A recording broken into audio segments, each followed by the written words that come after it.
You're listening to JM Partners Atlanta Market Eavesdrop, a quick real estate update from Jerry Metcalf Partners, real estate agents on the ground in Atlanta, talking about what it's like, what to expect, the pros, the cons, and what to consider to align yourself and your loved ones for the best opportunities.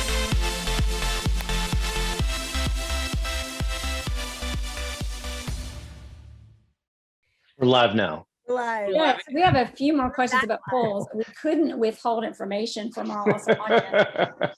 Chad, start with that first question. Question one. So I had asked Lee if pretty much now all pools are saltwater or if chlorine is still in the mix or something else, and his answer was? Chlorine is still in the mix as a component of a saline pool. A saltwater pool is a strong term because the salinity is not near what the ocean or a sea would be. Chlorine is just one element, not the overwhelming element. Yeah. Make sense? Now, does it make a difference in your, show us the back paddle when you swim? Does it make a difference? Does it, I'm in the airplane or I'm in the blimpie. Does it make a difference? Like in the in buoyancy? the swim?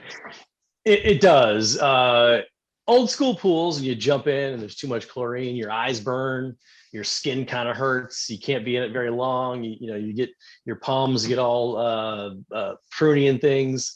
The new pools actually are not like that. They're a lot easier on your eyes, a lot easier on your skin. You don't get as pruny. All those things they've improved upon. So you're seeing technology play out. Swim in a Empire South or Lee Posey pool, You could sleep as long as you're in the, the lounge area. right? I wouldn't suggest sleeping in the pool. That's really not a good idea. I can't condone that. You know, like what is it when people get in the hot tubs, right? And the water's warm and they go to sleep and they don't wake up. Okay, well, that just got more than Typically they, Question Jerry, number that's two. typically called, that's tanning death. What'd you say? That's Another- that's typically, Jerry, that's typically called death. Yeah, I don't like to say that word. I was talking Okay. about all the tanning. I'll say all the 4-letter words, but death, that's like a 5-letter word. No. Anyway. My favorite 4-letter word is golf. I think that's my favorite. Right, Adam? Plenty of Yeah. other words. Did y'all missed out on the turn? Were you at the Cristo Ray tournament yesterday? You have to believe, I can't believe y'all are there. That's one of our Greg was there for us. All right, another question about pools. So I'm actually, this is very interesting. So Why Pebble, didn't we ask this on the first, Ryan? But let's do it. That's why we're back. it's hard to get questions in with this crowd. Yeah. But Just Adam will tell you about it if we'll give him a chance. yeah, What's your question? Pebble Tech, Lee, talk to us about that. And because I know people that have it are pretty proud of it. Is it all that it lives up to be? And help us learn a little bit more about the other. Not a problem. Pebble Tech we use it almost exclusively in our pools. There are 4 versions of it though, and it's been refined so it doesn't hurt your feet as much. In the past, Pebble Tech's been around actually since the 70s in Australia is where it started. But anyway, when you used to go in a Pebble Tech pool, it would kind of eat up your feet a little bit. And they've refined that process to make sure rocks aren't as edgy, so that when you walk on, it's a little bit softer, doesn't hurt your feet as much. And they've got a new product called Pebble Brilliance. And what that does, it makes a pool shine. So Pebble Tech in general will offer some shine, but you have different colors. And there's, I think, about 26 different colors now that you can get that actually make your pool sparkle, make it shine, especially at night. That's the one thing that's lost in all this, is that pools at night typically are ridiculously different than they are during the day. You can put different colors in your lights, which shine off the Pebble Tech, which present a much different atmosphere. This picture, this house sold from a picture at night. Just saying. Yeah. We need to And do Pebble Tech pool. pictures. Yeah, and I see these. So if you can see back in this picture this way, these bubblers here, right between the things right between the chairs, those are Yeah. bubblers. They come up 2 to 3 feet high and they spray water. Those also can have lights in them that change colors. So I can actually create fountains and things in my pool that change colors, that play music, that have fountains that go to music. So again, there's a lot of different things you can do that we didn't mention in our technology segment that can make your It's like pool.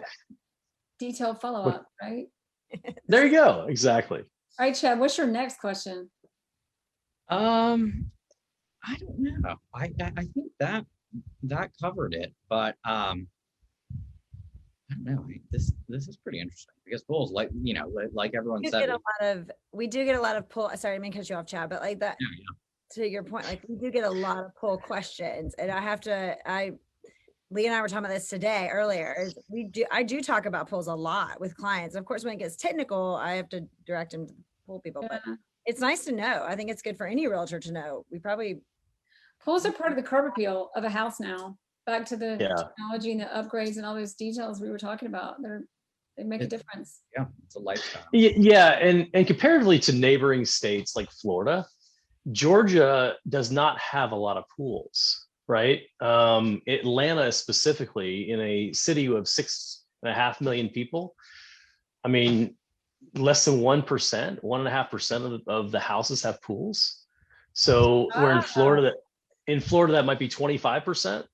It's a fraction of pools, which is why the demand's been so high recently with COVID. So I think that's why you're seeing buyers come in and say, I don't want to look at a house that can't have a pool or does not have a pool already.